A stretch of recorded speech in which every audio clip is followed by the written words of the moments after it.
What's up guys and welcome. You are watching Fazi Fitness. So let's start this video with the latest physique update from the Persian Wolf Hadi Choopan. So the way the man is looking right now, there should only be one target in his mind. Winning the upcoming Arnold Ohio and possibly the Arnold UK too. Now he had an awesome story back in 2024 where after losing the Olympia title, he absolutely decimated the Arnold Ohio lineup. And then he got his visa for the Arnold UK at the very last minute. And he also won that show very comfortably. Now, with that very close second place finish at this past Mr. Olympia, Hadi does need a redemption arc one more time. And not just that, we have to keep in mind, there is a huge amount of money on the line.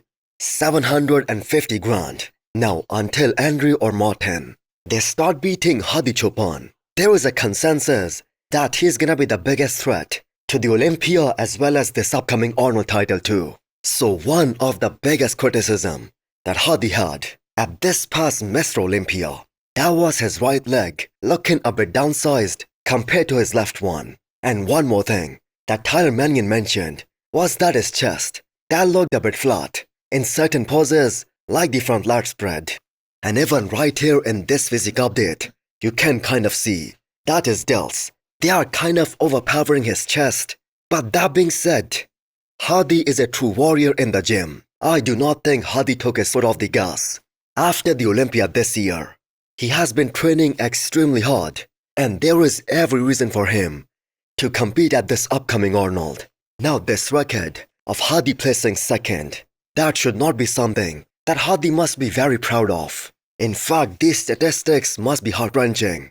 But with Hadi placing second at the Olympia this year, he equalized the record of Kai Green getting 3 back-to-back second-place finishes in the last 15 years.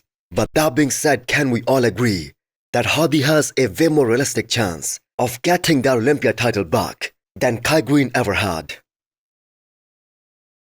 Before you scroll or blink too hard, have you subscribed yet? Please don't make me bring out the emotional blackmail. Hit that subscribe button and turn on the bell icon. It's free, it's painless, and that makes me look way cooler than I actually am.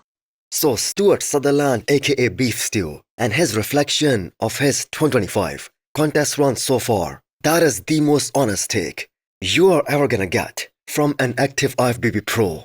Now this is something that many pros, they miss today in this era because they have their own fan base, their own circle of people who keep on feeding them their dream, the lies of how good the next year is gonna be or can be without even realizing that not every IFBB pro out there, they have what it takes to step on the Olympia stage, especially the way we have seen the competition growing and getting better in the past couple of years, where it has just become increasingly difficult to win a pro show to secure your Olympia spot.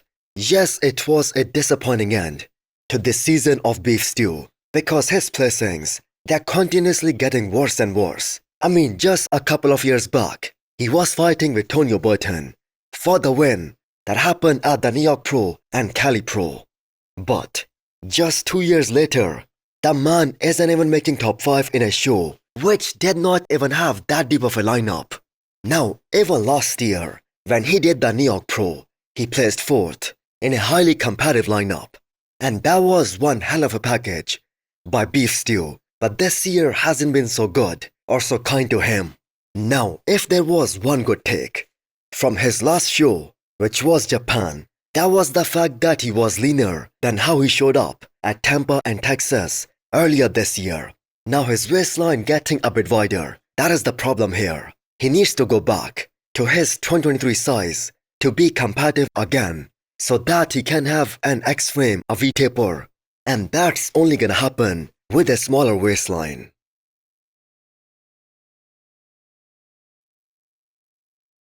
So why are you guys surprised that Horse Md's name that wasn't in the list in the lineup for this upcoming Big Man Weekend, as he was very open about going back to the men's open bodybuilding class and fight for his Olympia qualification at this upcoming Big Man Weekend? Well, here is the explanation on why he decided not to do this show.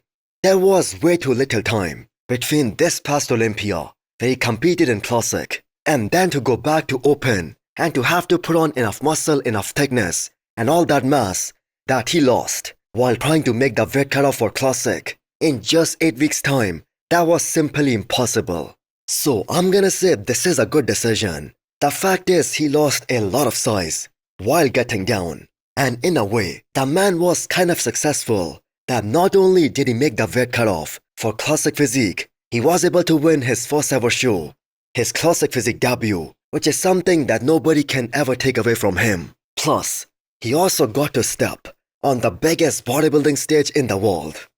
Now, if Horse Md was carrying that same size that he had last year when he did the same show, the Big Man Weekend, he would have 100% been fighting for the first place here. People are a bit too quick to forget the past showings.